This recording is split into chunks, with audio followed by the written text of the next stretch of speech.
This is Rick Rule for Rule Investment Media, sponsors of the Natural Resources Investment Symposium in Boca Raton, 7 through 11 of July.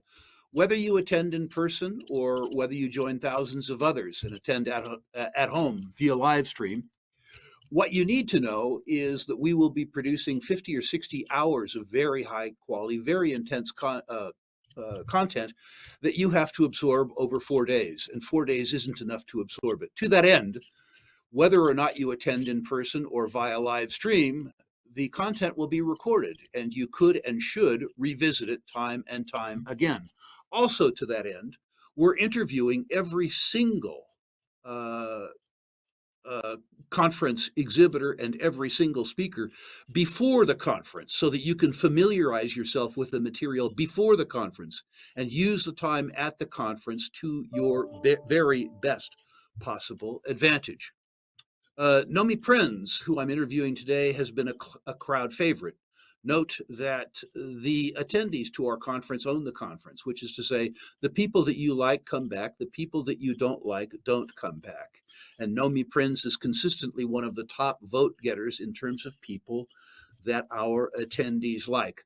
Nomi, thank you for your work on behalf of investors. Thank you, too, for your ongoing commitment to the Natural Resources Investment Symposium. It's a delight to have you with us.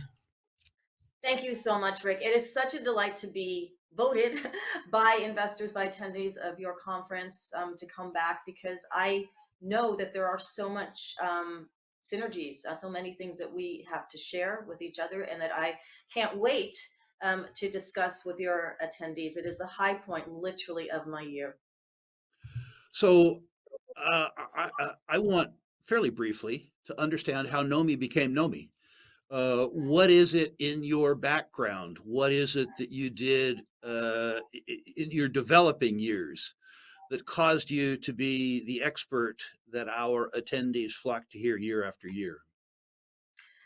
Well, I started out as a math geek, and that's been a through line throughout my life. I have degrees in mathematics, statistics, and operations research. I've developed many forecasting models during the years where I worked on Wall Street, up to senior managing director at Bear Stearns and a managing director at Goldman Sachs, with positions also at Lehman Brothers and the Chase Manhattan Bank. So those were my formative years, where not only did I develop forecasting tools, looking at the financial markets and their intersection with real assets and real companies and how they basically commingle. But I also worked on what is now called AI, in terms of analyzing trends, data patterns in geostat with respect to, for example, what's used in mining right now, through to forecasting trends in economics and financial products. So that's kind of my formative background. I left Wall Street after 9/11 to become an author, to work with governments, advise governments around the world, from the United States to Australia to Brazil to Mexico, to London to England to many in Europe, on that intersection of finance, of where money comes from, how it flows from central banks to the banking community, to where it goes, to where investors can follow it into the world of real assets, real developed elements, real developed companies, and how to maximize that potential because of that intersection. I like to introduce you, Nomi, as somebody who can describe the beast because you lived in the belly of the beast. You were on Wall Street. When somebody talks about Goldman Sachs, you need to talk to somebody from Goldman Sachs about Goldman Sachs. When somebody talks about governments, you need to talk to somebody who has had lots of interplay with governments. You mentioned being an author. Um, you should probably share with our audience now the titles of your books so that they can familiarize themselves with your work before they come and ask you questions in Boca. Yeah, so I've written 7 books. My most recent book is called Permanent Distortion, and it very specifically follows that disconnect between the fabrication of fiat money and the development of the real world, real assets, real investment, and lasting infrastructure and products. So that's what I have there. It's a global book. Before that, I wrote Collusion, How Central Bankers Rigged the World.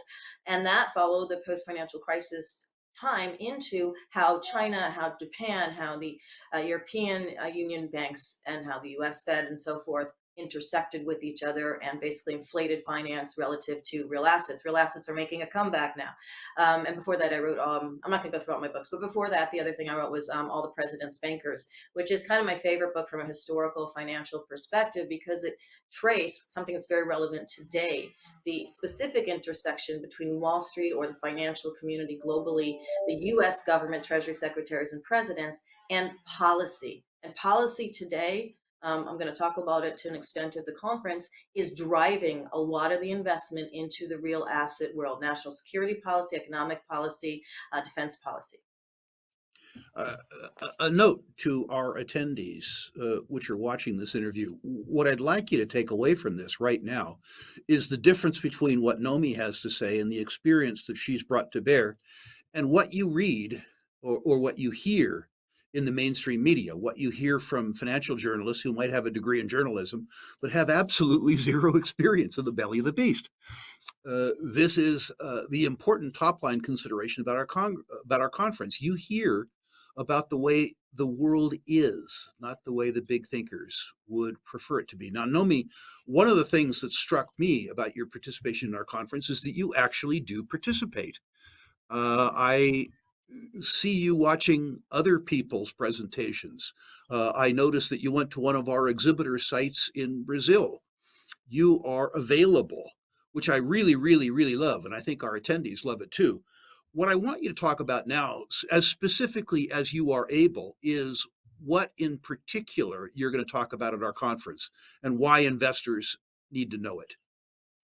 Sure. So, yes, for mentioning, Rick, that I do get out on the ground. I'm rarely at my desk, though we are now speaking from me sitting at my desk. I am out in the world, whether it is speaking with banks, governments, or out at mine sites, as you mentioned, I was just at in Brazil.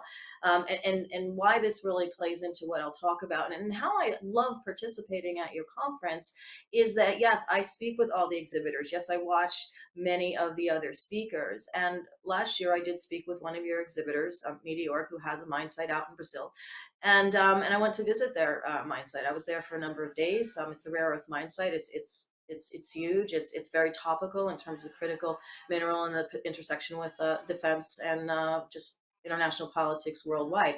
So what I hope to bring to the conference when I'm there is the current nature of where things are politically, not where they are in the media. The media is literally unable to be inside meetings with senators, with Congress people, either in the United States or throughout the world to understand where money and policy is going. And without speaking specifically on everything I'll talk about, I do want to mention a thread to last year's conference because I believe what's happening in the world is ongoing. This is not a moment in time. These are developing long-term trends, particularly when you talk about natural resources and mining. Last year I spoke about, for example, uranium. Uranium was trading at, I don't know, 46, and now it's doubled. It's around 90 now. It's reached over 100. I imagine it will reach and top that again. Why? Not because everyone, from an investor perspective, just decided to re-acknowledge uranium, but because there has been a tremendous push inside Washington, and I was in conversations with many of the legislators involved to push no less than four major acts, two of which have been passed, two of which are in process, one of which was just signed, the uranium imports ban bill. So what I look at and what I want to talk to as a through line to people who were there last year and new people this year is that these things are ongoing developing. When I speak to people inside Washington, we may all know that it takes a minute. Washington is slow to do anything, but when it does, and when you know that is coming and it ties into a particular natural resource, then for me, following this conversations with these people for over 20 years, I can see where it's going and when it's going to get there. And that was something that I highlighted last year. I will just remind people that these ongoing trends, for example, uranium is one, happen by a combination of what's going on with government policy, the investment, the private community, as well as the companies, the mining sectors that are involved.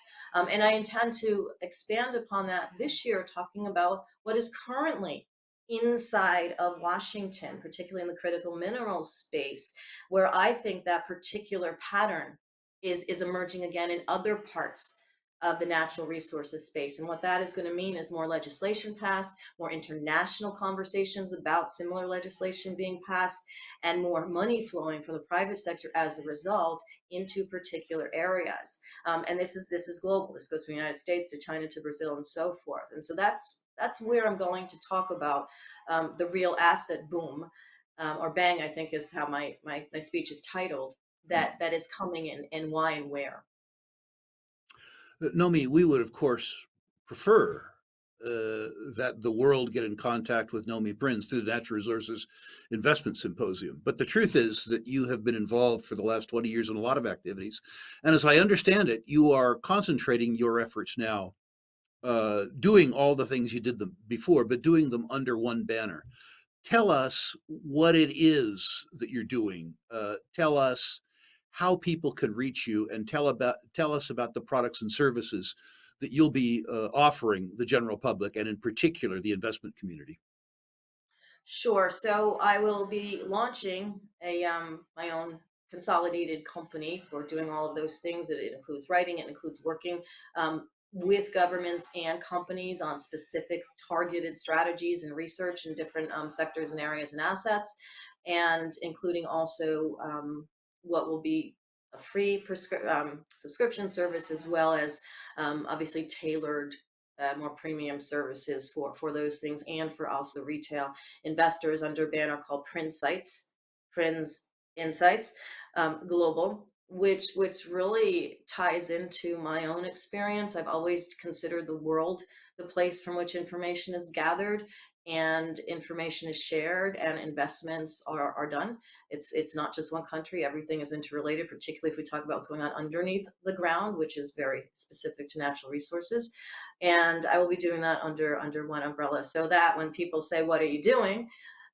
I'm not saying, "Well, I'm doing books," which I do, and I'm talking about, I do articles, which I do, and I do tailor custom strategic research, which I do, but it will all be findable and accessible under one umbrella. So I'm very excited about that development in my general arc, and being able to share it um, Uh, at as I the. understand it, as I understand it, the PrInsights website is not yet available. I'm trusting it will be available by the time the Natural Resources Investment Symposium comes around. And as I understand it further, you will have a free publication, but you will also have what many of our customers would regard as a newsletter subscription service. Is that accurate? That will be one of the things that I'm doing, as well as services for specific targeted strategic research. Great. Nomi, thank you for your efforts on behalf of investors for all these years. But thank you personally and particularly for your ongoing contributions to the Natural Resources Investment Symposium. I can't wait to hear your presentation, watch you interact with my audience, perhaps have a spiritus beverage with you on the boat cruise. At any rate, thank you for a long term friendship, and thank you for your support of our activities. It'll be a pleasure to have you in Boca. Thank you so much for everything you do, and I cannot wait to be in Boca.